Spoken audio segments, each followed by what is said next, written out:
Hello everyone, good morning. Dot academy के इस online platform पर एक बार फिर आपका बहुत बहुत स्वागत है। आज की क्लास में हम गति और बल से संबंधित कुछ क्वेश्चंस को पढ़ेंगे जो पीछे की क्लासों में जो है वो पूछे हुए हैं, पीछे के एग्जाम्स में पूछे हुए हैं और हमने इनको अलग अलग टॉपिक्स में पीछे की क्लासों में डिस्कस किया है। तो शुरू करते हैं आज की क्लास को। तो आज की क्लास में हम पहला जो क्वेश्चन उठाते हैं वो ये हमारी स्क्रीन पर है और इसमें हमें ये दिया हुआ है कि एक कण जो है उसका वेग का एक समीकरण आपको दिया हुआ है और वेग है v बराबर 5 - t² और आपसे पूछा है कि 13वें और 5वें सेकेंड के मध्य कण का त्वरण क्या होगा। तो पहले हमें 5वें सेकेंड पर वेग निकालना है, फिर हमें 13वें सेकेंड पर वेग निकालना और फिर त्वरण का सूत्र हम इसमें अप्लाई करेंगे। तो देखिए क्या है इसमें। तो सबसे पहले देखिए कि 5वें सेकेंड में कण का वेग निकालते हैं तो v का जो सूत्र हुआ वो अपने पास क्या हुआ 5 - t²। 5वें सेकेंड में यदि हम वेग निकालें तो यहाँ t का मान हम 5 रख देंगे तो ये 5 का स्क्वायर आ जाएगा और ये वैल्यू को हम सोल्व करेंगे तो ये आएगी -20 मीटर प्रति सेकेंड। और इसी तरीके से हम 13वें सेकेंड पर सोल्व करें तो v13 का मान क्या होगा। इस बार हम क्या करेंगे कि t के मान की जगह 13 रख देंगे तो 13 का स्क्वायर बनेगा ये। तो ये ऐसा कुछ यूं होगा, ये v13 जो बनेगा वो ये बनेगा 5 माइनस ये 169 बन जाएगा और ये वैल्यू बनेगी -164 मीटर प्रति सेकेंड। अब देखिए आपको दो वेग दिए हुए, एक 5वें सेकंड पर आपको वेग मिल गया और एक 13वें सेकंड पर आपको वेग मिल गया। अब हमें निकालना है कि इसका औसत त्वरण क्या है। तो औसत त्वरण का जो सूत्र हमने वहां पढ़ा है क्लासों में वो है delta V upon delta T और डेल्टा वी का मतलब हो गया V final minus V initial और इसमें भाग दे देंगे हम समय का।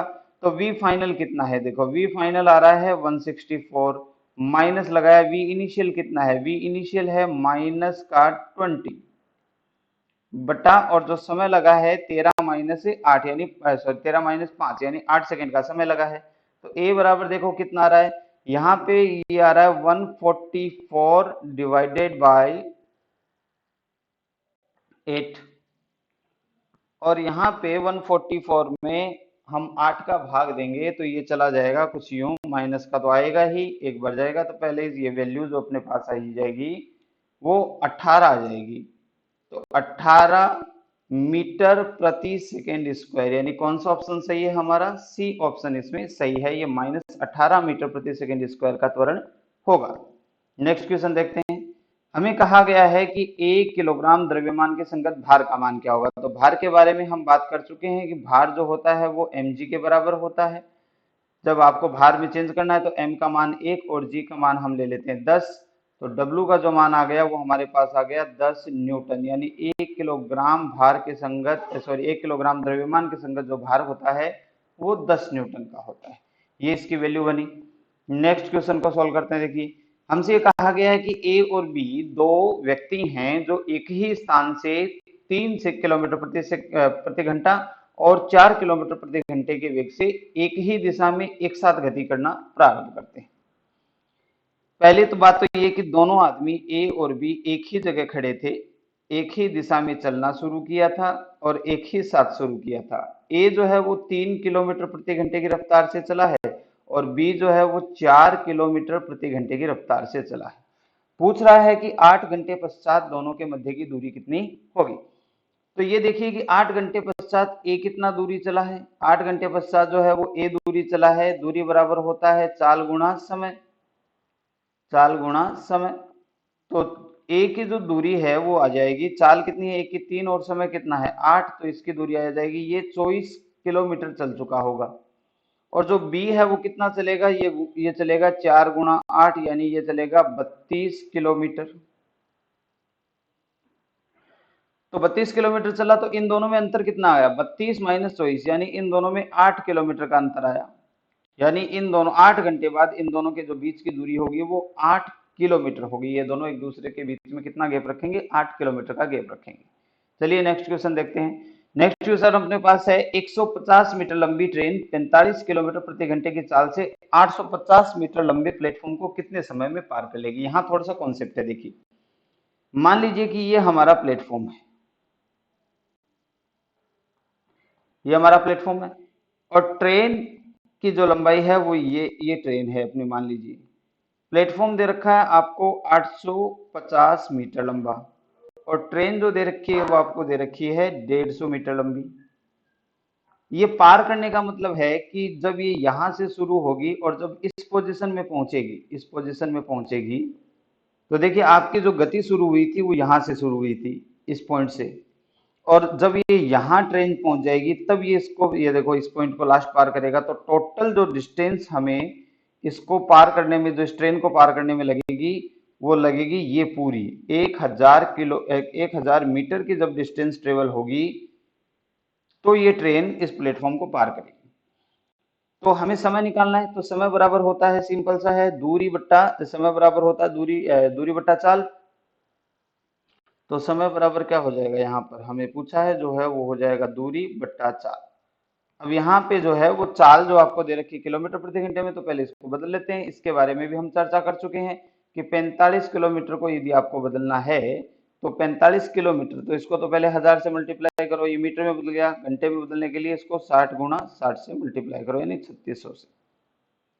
तो ये कैंसिल हो जाएगा दो, तो ये 5 से इसको काट दें तो ये बन जाएगा ये 5 और ये 18, यानी 5/18 से मल्टीप्लाई करना है, सिंपल सा लॉजिक है। तो 45 किलोमीटर प्रति घंटे को मीटर प्रति सेकंड में बदला तो ये आया 45 गुणा 5/18। इसको मैं सोल्व नहीं कर रहा हूँ, यहाँ सोल्व हो जाएगा ये मीटर प्रति सेकंड में इसकी वैल्यू है। अब आपको समय चाहिए, तो समय बराबर क्या है, दूरी बट्टा चाल। तो दूरी कितनी है 1000 और चाल कितनी है 45 गुणा 5 और 18 चला जाएगा ऊपर। और ये जो है वो हम सॉल्व करेंगे, तो यहां से देखिए आप जो है इसको कैलकुलेशन में जब सॉल्व करेंगे तो आप इसको कैलकुलेट कर सकते हैं। और इसकी कैलकुलेशन देखिए, पहले सिंपल सा लॉजिक है, इसका जो मान है पहले जितना आप कर सकता है उतना काट दीजिए, और उसके बाद में ये वैल्यू सॉल्व हो जाएगी। तो ये वैल्यू जो है वो लगभग, इसको सॉल्यूशन के हिसाब से देखें तो ये जैसे इस तरह से इसको काट दिया तो ये 200 गया, है ना। और इसके बाद में इसको अपन काट देते हैं 3 से, तो ये बना 6 और ये बना अपना 15। और इसके बाद में अपन इसमें दें तो ये बन जाएगा लगभग 20, ये 8 12 6, ये 80 आ जाएगा। 80 सेकेंड का आंसर आएगा। कैलकुलेशन आप अपनी कर सकते हैं, ठीक है। ये 80 सेकेंड इसको पार करने में लगाएगी, तो ये वैल्यू अपने पास 80 सेकेंड हो गई। क्लियर है यहां तक की बात। नेक्स्ट क्वेश्चन देखिए, वो कह रहा है एक कण 25 सेंटीमीटर की त्रिज्या के वृत्ताकार पथ पर 2 चक्कर 1 सेकंड में काटता है। कितना चक्कर, 2 चक्कर 1 सेकंड में काटता है, तो कण का त्वरण क्या होगा। तो देखिए सबसे पहली बात, वृत्ताकार पथ की बात कर रहा है, तो एक चक्कर में जैसे यहां से शुरू होकर यहां तक पहुंचा तो 1 सेकंड में इसका निकाल लेते हैं। तो त्वरण कुछ यूं आएगा कि सॉरी v जो है कितना आएगा इसका 25 सेंटीमीटर। a बराबर जो होता है त्वरण यदि आपको निकालना है तो ये जो है वो आएगा v²/r। वृत्ताकार पथ में घूमते हुए किसी भी कण के पास जो है वो अभिकेंद्रीय त्वरण होता है, और अभिकेंद्रीय त्वरण का जो सूत्र होता है वो होता है v²/r। अब हमें v की वैल्यू निकालनी है, तो v की वैल्यू निकालते हैं। तो देखो एक चक्कर में v जो है वो होता है दूरी बटा समय, तो 1 सेकंड में 2 चक्कर करता है, तो एक चक्कर करने में इसको कितना समय लगेगा, आधा सेकंड लगेगा। तो आधा सेकंड इसका एक चक्कर का समय हो गया। और एक चक्कर में दूरी कितनी तय करेगा, 2πr की दूरी तय करेगा, और समय लगा 1/2। तो ये वैल्यू जो है वो अपने पास आ जाएगी 4π और r, और r की वैल्यू आपको दे रखी है 25 सेंटीमीटर, तो ये बन गया 100π मीटर प्रति सेकंड।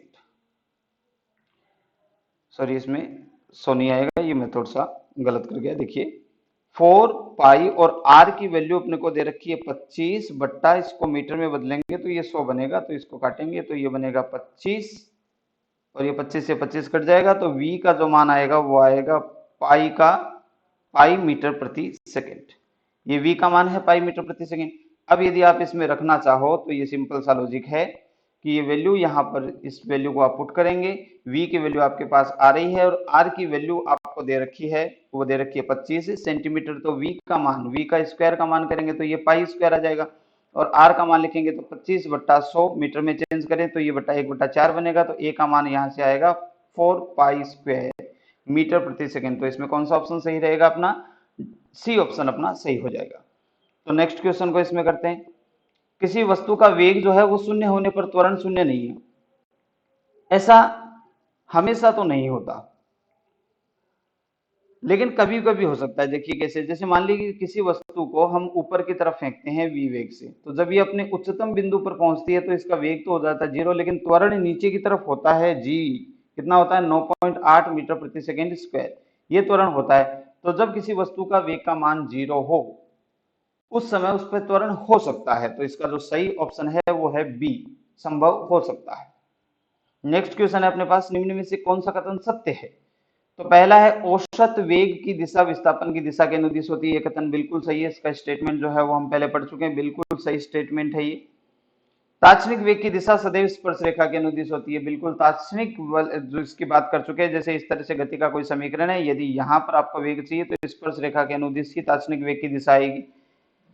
तीसरा है जो है वो तात्क्षणिक वेग की दिशा और औसत वेग की दिशा आपस में प्रति समांतर और लंबवत हो सकती है, बिल्कुल ऐसा हो सकता है। इसके लिए एक एग्जांपल की अपन चर्चा कर लेते हैं। मान लीजिए कि ये यहाँ पर बात हो, तो ये इसका विस्थापन हुआ, तो इसका जो औसत वेग हुआ वो इस डायरेक्शन में हुआ, विस्थापन की दिशा में। इस जगह तात्क्षणिक वेग लिया तो देखो इस स्थान पर आ रहा है। यदि मैं इस जगह तात्क्षणिक वेग लूं तो इस स्थान पर आ रहा है, और ये वेग के दिशा में है। और यदि मैं इस जगह से लूं, इस जगह यहाँ पे यदि इस तरह से लूं, यहाँ पर लूं, तो ये इस तरह से आएगा। सॉरी, ये थोड़ा सा सीधा बनाएंगे आप, तो इस तरह से आएगा ये। तो v तात्क्षणिक होता है, ये क्लियर है। तो ये इसके समांतर भी हो सकता है, प्रति समांतर भी हो सकता है, 10 डिग्री पे हो सकता है। मतलब सिंपल से लॉजिक है कि औसत वेग और तात्क्षणिक वेग की दिशा में कितने डिग्री का भी अंतर हो सकता है। वो 0 डिग्री का भी हो सकता है, 90 का भी हो सकता है, 180 का भी हो सकता है। तो ये तीनों स्टेटमेंट सही है। तो हमारा जो आंसर इसमें हुआ वो ये हुआ कि ये उपरोक्त सभी, डी ऑप्शन हम इसमें चूज कर लेंगे। ठीक है। नेक्स्ट क्वेश्चन जो है वो अपना हो गया, यदि 2 किलोग्राम की कोई वस्तु दे रखी है, उस पर 10 न्यूटन का बल लगाकर उसे विराम अवस्था से चलाया जाता है। विराम अवस्था से चलाने का सीधा सीधा मतलब है कि इसका प्रारंभिक वेग वो 0 है, और बल इस पर कितना लगाया गया है? 10 न्यूटन का बल लगाया गया है। द्रव्यमान कितना है वस्तु का? द्रव्यमान है 2 किलोग्राम। क्लियर है। तो यहाँ पे देखो कि पहले इसकी त्वरण की वैल्यू निकाल लेते हैं, F बराबर ma। यहाँ से हमें a का मान कितना मिलेगा? F/m। F का मान दे रखा है 10 और m का मान दे रखा है अपने को 2, तो ये वैल्यू कितनी बनेगी? 5 मीटर प्रति सेकंड स्क्वायर। अब ये पूछ रहा है 10 सेकंड बाद वस्तु का वेग कितना होगा, तो हम गति का पहला समीकरण लगा देते हैं। गति का पहला समीकरण होता है v बराबर u प्लस at। v का मान जानना चाहता है, u का मान 0 दे रखा है, a का मान हमने कैलकुलेट कर लिया 5, और समय का मान इसने दे रखा है 10। तो इसकी जो वैल्यू आएगी वो 50 मीटर प्रति सेकेंड वैल्यू आएगी। ये इसका सही आंसर है। नेक्स्ट क्वेश्चन देखिए, कोई मोटर वाहन एक समान चाल से किसी वृत्ताकार पथ पर गतिशील है। तो एक समान चाल से वृत्ताकार पथ पर गतिशील कोई वाहन है इस तरह से, तो उसका जो वेग है वो इधर होगा, ये पहली बात। उस पर जो त्वरण होगा वो सेंटर की तरफ तो होगा ही होगा। अब यदि वो ये कहता हो कि ये यदि बदल रहा होता, देखो इसका यदि रेखीय वेग बदल रहा होता तो इधर भी त्वरण होता और इधर तो त्वरण होता ही है, लेकिन वो कहता है ये तो एक समान है। ये एक समान है मतलब इस डायरेक्शन में कोई त्वरण नहीं है, केवल इसी डायरेक्शन में त्वरण है। तो इसका जो त्वरण होगा वो सेंटर की अलोंग होगा, मतलब जहां से भी वस्तु होगी उस हमेशा उसके केंद्र की तरफ जो है उसका त्वरण होगा। तो इसका बी ऑप्शन सही है, पथ के केंद्र की ओर हमेशा त्वरण होता है। नेक्स्ट क्वेश्चन देखिए, स्वतंत्रता पूर्वक गिरती हुई किसी वस्तु के द्वारा दूसरे सेकंड में तय की गई दूरी का मान 18 मीटर दे रखा है। तो पूछ रहा है तीसरे सेकंड में। हमारे पास एक कॉन्सेप्ट है कि स्वतंत्रता पूर्वक गिरती हुई वस्तु का पहले, दूसरे और तीसरे सेकंड में तय की गई दूरियों का अनुपात 1, 3, 5, 7 इस तरह से होता है। वो कह रहा है इसका मान 18 है, तो इसका मान जानना चाहता है। तो अनुपात समानुपात से निकाल लेते हैं। तो 3/18 बराबर 5/x। तो x बराबर ये आया 5 गुणा 18/3। तो ये वैल्यू जो बनेगी वो 6, 5, 30। तो ये वैल्यू बनेगी 30 मीटर। यदि उसने अपने दूसरे सेकंड में 18 मीटर की दूरी तय की होगी तो वो तीसरे सेकंड में 30 मीटर की दूरी तय करेगा। इसका कौन सा ऑप्शन सही हो गया? ए ऑप्शन सही हो गया। नेक्स्ट क्वेश्चन देखिए, निम्न में से कौन सा मात्रक बल का नहीं है? तो देखिए, बल का एसआई मात्रक न्यूटन होता है, ये तो बिल्कुल है। डाइन सीजीएस मात्रक होता है और ये इसका व्युत्पन्न मात्रक होता है। कहां से निकाला? ये यहां से निकाला, F बराबर एम ए से निकाला। F बराबर एम ए होता है वो वेग बटा समय होता है। अब यहां से देखो, F बराबर एम द्रव्यमान किलोग्राम में मापा जाता है, वेग मीटर प्रति सेकेंड में मापा जाता है और समय सेकेंड में मापा जाता है। तो यहाँ से ये जो बनता है वो किलोग्राम मीटर प्रति सेकेंड स्क्वायर बनता है। तो ये भी सही है, मतलब ये तीनों ही जो ऑप्शन दे रखे हैं वो बल के मात्रक हैं। तो इसका सही ऑप्शन हो जाएगा नन ऑफ दीज, एन और टी, नन ऑफ दीज, इनमें से कोई भी नहीं। ऐसा कोई भी मात्रक नहीं है जो बल को प्रदर्शित नहीं करता, और तीनों ही मात्रक जो है वो बल को प्रदर्शित करते हैं। तो ये ऑप्शन भी यहाँ सही है। नेक्स्ट क्वेश्चन देखिए, दूरी का सबसे बड़ा मात्रक। तो देखिए, दूरी का सबसे बड़ा मात्रक जो है वो आपको सीधा याद रखना है, पारसेक। खगोलीय यूनिट भी इसको कहते हैं। हिंदी में जब ये इसको लिखेगा तो खगोलीय यूनिट या पारसेक भी लिख सकता है। तो ये दोनों ही नाम इसी के हैं। तो दूरी का सबसे बड़ा मात्रक होता है वो पारसेक होता है, जो बहुत दूरियों, जैसे खगोलीय पिंडों के बीच में जो दूरियां नापने के लिए काम में लिया जाता है वो पारसेक होता है। यहाँ थोड़ा सा कंफ्यूजन प्रकाश वर्ष के साथ भी हो सकता है। प्रकाश वर्ष भी इन्हीं चीजों को मापने के लिए है और दूरी का बहुत बड़ा मात्रक है। प्रकाश द्वारा एक वर्ष में जितनी दूरी तय की जाती है वो प्रकाश वर्ष कहलाता है। ये भी दूरी का बड़ा मात्रक है, लेकिन इससे भी बड़ा मात्रक है वो पारसेक है। दूरी का सबसे बड़ा मात्रक पारसेक होता है, ये याद रखना। नेक्स्ट क्वेश्चन की अपन बात करें तो नेक्स्ट क्वेश्चन है, यदि किसी वस्तु के द्रव्यमान व वेग के मान में 10% की वृद्धि कर दी जाए, द्रव्यमान को भी 10 बढ़ा दिया गया और वेग को भी 10 बढ़ा दिया गया, तो संवेग के मान में कितने प्रतिशत की त्रुटि होगी, कितने प्रतिशत की वृद्धि होगी? तो देखिए, ये आपके जनरल मैथ्स का क्वेश्चन है। पहले समीकरण लिखते हैं, P बराबर एम वी।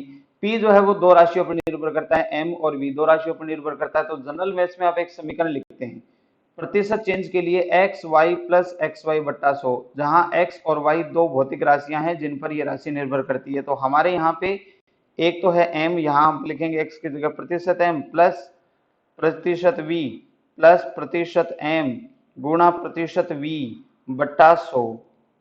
तो ये वैल्यू जो बनेगी वो हमारे पास इस तरह से बनेगी, ये मान 10 है प्लस 10 गुणा 10 बट्टे 100। तो ये से कैंसिल हो जाएगा 20 और ये 21%। यदि द्रव्यमान और वेग दोनों में ही 10-10% की वृद्धि कर दी जाए तो संवेग में जो वृद्धि होगी वो कितने प्रतिशत की होगी?